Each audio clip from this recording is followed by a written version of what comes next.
Hey everybody out there in YouTube land. I don't get in front of the camera a whole lot on these video clips, unless we're sitting around playing music, or if I'm acting silly with that old hot rod like I was the other night. And I'm not sure why. It's just a personal preference. I guess I'm usually just more interested in making a point than I am making an appearance. But it's story time today here in the Hillbilly Workshop.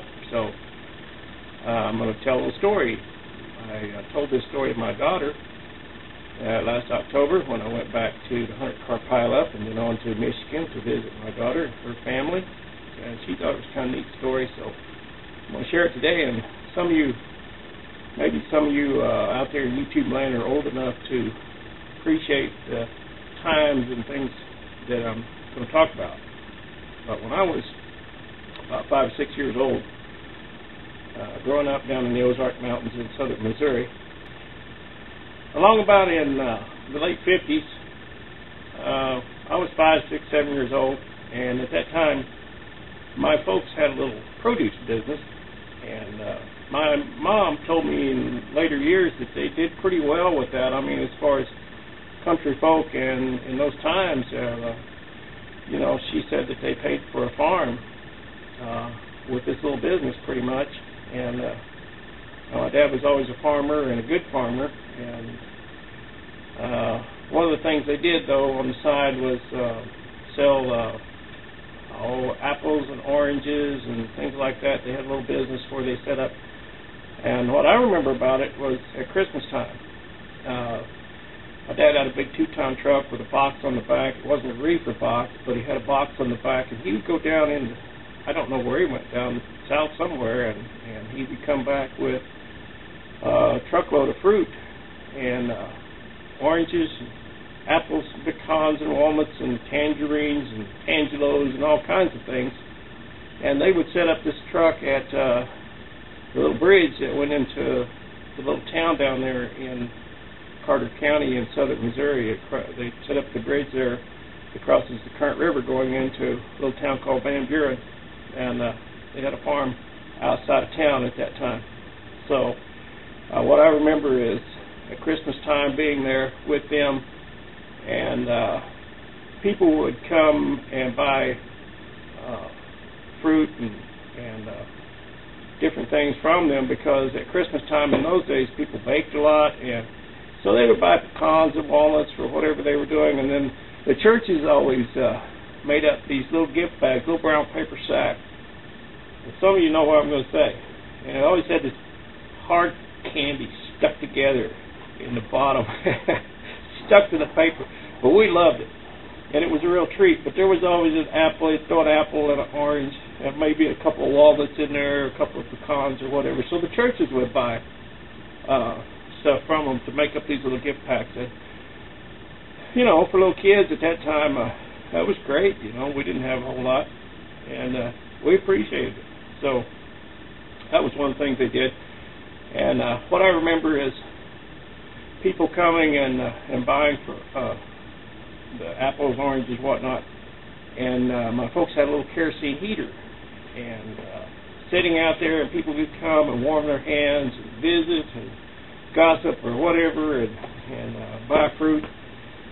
And they also had a little wind-up record player, a little wind-up Victrola that my dad had got at a junk auction somewhere.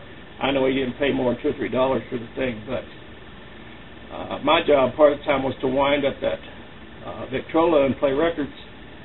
And so it was a very festive time, and it's a wonderful memory that I have of growing up.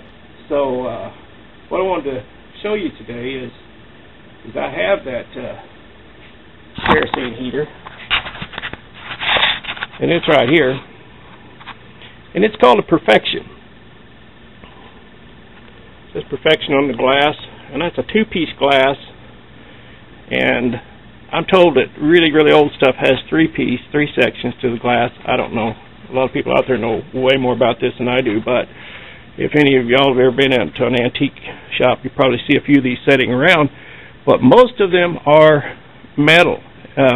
This is the only one I've ever seen that had glass in it.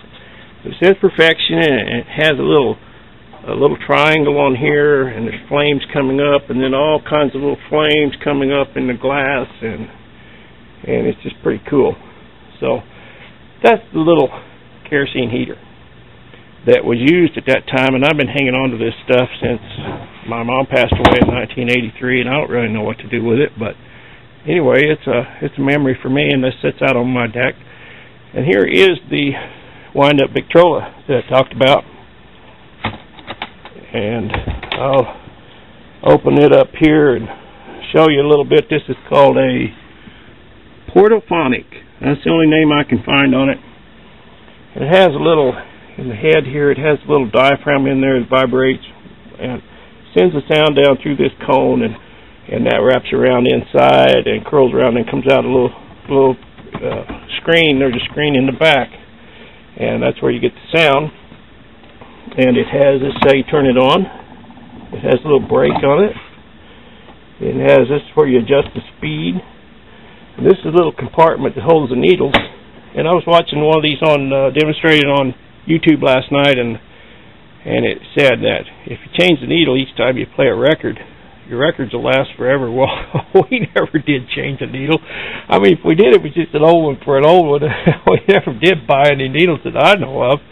So we just kept playing the old records until we just wear the grooves out of them. And I remember during that time that I was talking about, my favorite record, we had one that was Frosty the Snowman. And I played that bugger until I wore the grooves completely out of it. But the thing that people, I guess, happens most often with these things is people tend to overwind them, and then they break the spring. And that's the end of it. So when I was a little kid, I was taught how to wind it up, and not wind it too tight, or you'll break the spring. And it's always a fear. You just tremble when you wind the thing up if it's going to snap or not. So we turn it on and set the needle on there, and away we go.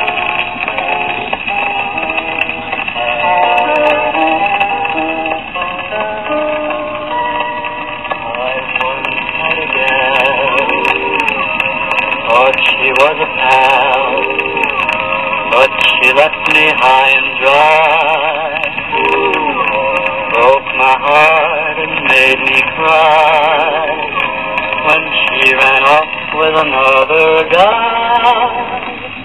And now, my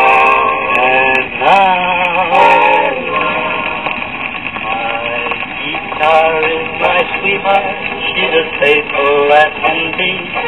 I put her in a corner and she waits for only me.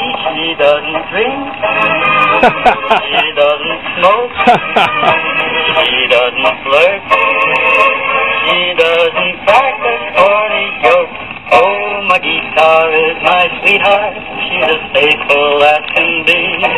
I put her on my knee and sing a lovely melody. When lights are low, she won't say no.